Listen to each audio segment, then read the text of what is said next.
Anong pinagsasabi mo, ha? Hindi kita pinalaki ng ganyan. At wala akong anak na tibo!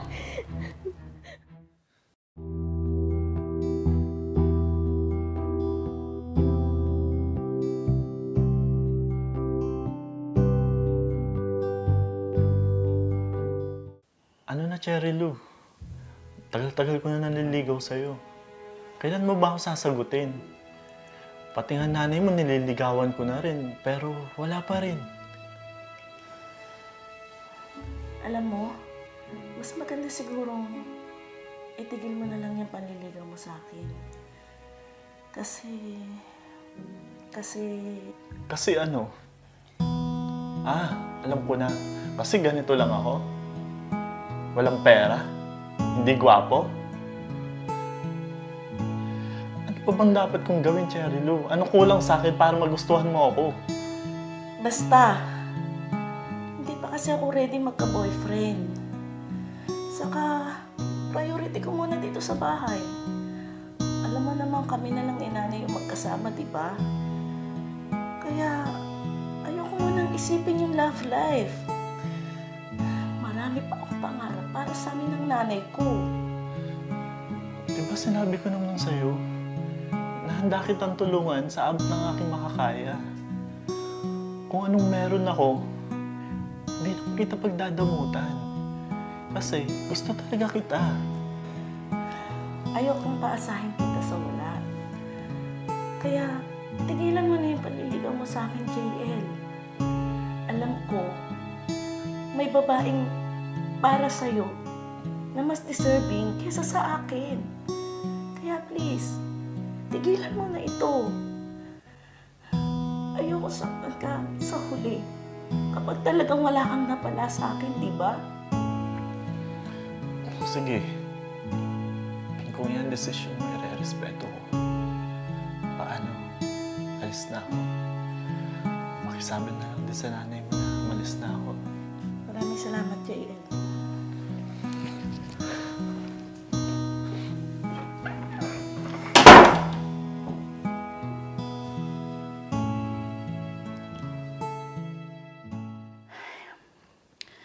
Kailangan ko na talagang kausapin tong anak ko. Nakakapag-alala eh. Ano bang plano nito sa buhay? Ay, sana sumagot na para makausap ko. Oras pa. Anong oras pa darating yun?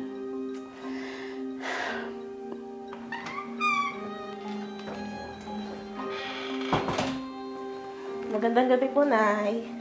Ano po? Mabuti dumating ka na, anak. Mag-usap nga muna tayo, anak. Sige po, Nay. Ano po yan? Nakikinig ako. Anak, ano bang problema sa'yo, ha? At lahat na lang nang naniligaw sa'yo. Ni isa, wala kang sinagot. Eto nga, tibay, meron kang manliligaw na napakaganda ng trabaho. Tinanggihan mo din. Ano bang problema, anak? Nasa tamang edad ka na. Dapat nga ngayon meron ka ng asawa at mga anak. Nay, hayaan niyo na lang po ako sa mga desisyon ko sa buhay, okay? Sabi niyo nga, nasa tamang edad na ako. Kaya, alam ko na rin po kung ano yung mas makakabuti para sa akin. Makabubuti? Anong makabubuti para sa'yo, iha? Yung tumanda kang dalaga? Na walang asawa, walang anak? Abay, Cherry Lou, isa lang naman ang gusto ko sa'yo, anak. Bago man lang ako pumanaw dito sa mundo magkaroon ka ng sarili mong pamilya, ng asawa, at mabigyan mo man lang ba ako ng mga apo.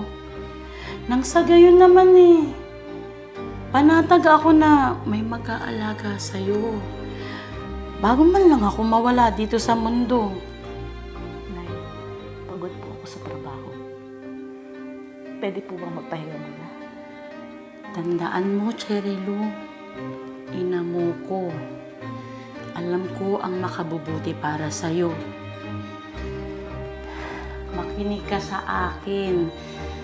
Dahil balang araw baka pagsisihan mo ang lahat.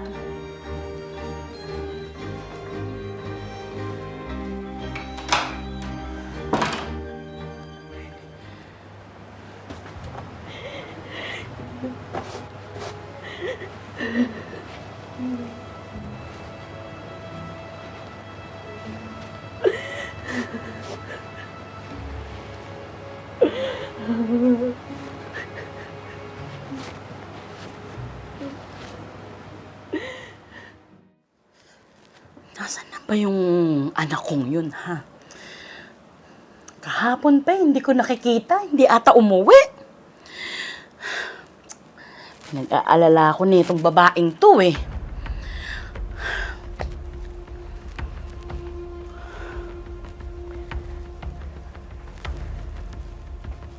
Magandang gabi po, Nay. Mano po? Anong pinagagawa mo sa sarili mo, ha? At yung buhok mo, bakit mo pinagupin na panlalaki? Nasisiraan ka na ba ng bait, ha? Cherry Lou! Nay, tagal ko na pong gusto sabihin sa inyo yung totoo. Na hindi po talaga lalaki yung gusto ko. Kundi babae. Oo, babae ang katawan ko.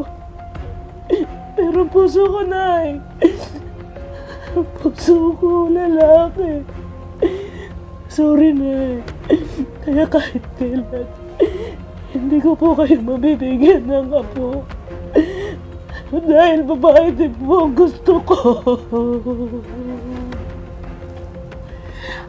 Anong pinagsasabi mo, ha?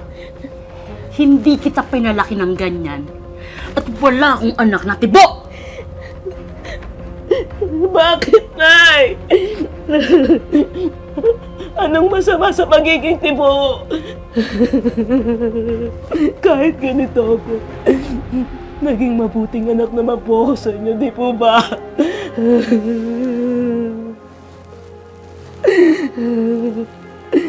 Simula nung pinag-aral niyo ako, lagi niyo sinasabi sa akin na dapat lagi akong top 1 sa klase.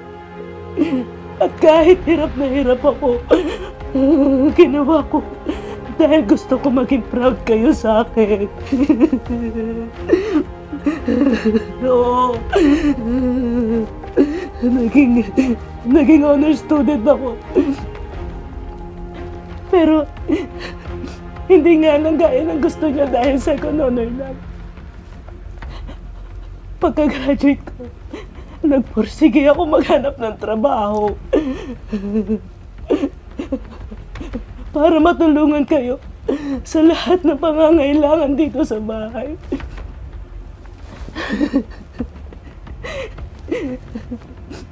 At para hindi nyo danasin ang mahirap na buhay.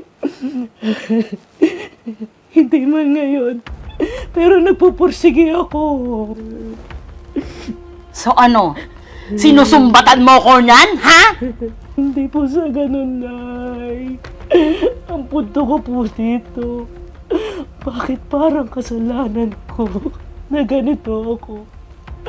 At bakit hindi niyo matanggap na hindi po talaga lalaki ang gusto ko?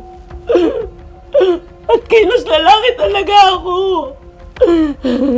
Kahit kailan, hindi ko kayo binigyan ng sakit na ulo simulat sa puso. Naging mabuti akong anak sa inyo, Nay. Hindi mo ba alam, ha, Cherry Lou? Na kailangan mong bumuo ng sarili mong pamilya. Na kailangan mong mag-asawa at magkaanak. Anak, hindi ako habang buhay nandirito.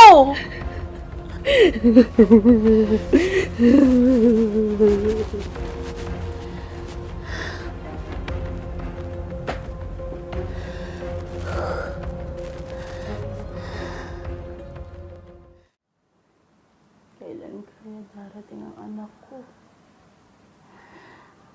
Miss na miss ko na siya.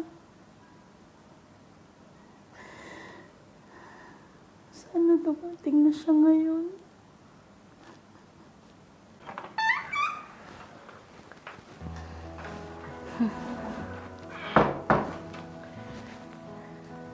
Kamusta na po ang pakiramdam niya, Nay?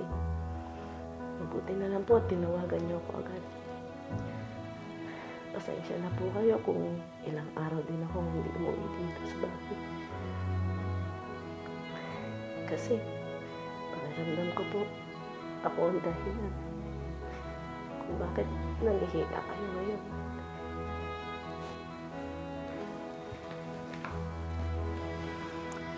Huwag mo nang sisihin ang sarili mong anak. Dahil ako man, may kasalanan din. Masyado akong naging matigas. At hindi ka agad tinanggap. Dapat sana tinanggap ko na lang. Dahil anak kita. Sabi ko naman po sa inyo na kahit ganito ako, aalagaan ko kayo at gagawin ko ang lahat para maging proud kayo sa akin. Anak, proud naman ako sa'yo. Hindi ko man laging nasasabi sa'yo, pero bilang ina mo, ramdam ko yun. Proud na proud ako sa'yo, anak. Nay, ang ibig po ba sabihin ito? Tinatanggap niyo na ako. Oo, anak. Tanggap kita kahit na ganyan ka. Kasi anak kita na dapat suportahan at mahalin. Salamat na. Teka nga pala, sino pala itong magandang babae na ito? Nay, siya po si Monique. Girlfriend ko po.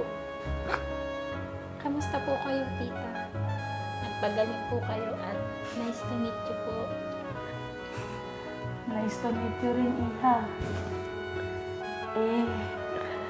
Matanong ko lang, eto ba talagang anak ko Mahal mo ba talaga? Opo, tita. Mahal ko po si Cheo kasi nakita at naramdaman ko kung gaano siya kabuting tao. Mabuti naman kung ganon, Iha. Kung saan masaya ang anak ko Tanggap ko. At doon ako. Maraming salamat, Nay. Mahal po kayo.